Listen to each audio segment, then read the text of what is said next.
This is AKASO Brave 7, and today I'll show how you can change or adjust the video recording resolution on this device.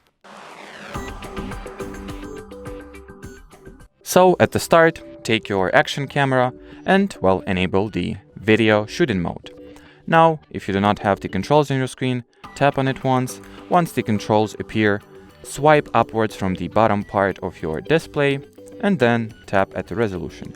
Here you can change your, definition or the resolution that your videos will be recorded in right over here. You can also, change the frame rate. And you can also change the video resolution by tapping at this control here and also selecting out of 3 available options. So 2.7K at 30 FPS. And as you can see, there are plenty of options to choose from. And as far as this video goes, that'll be it. Thanks for watching and bye bye.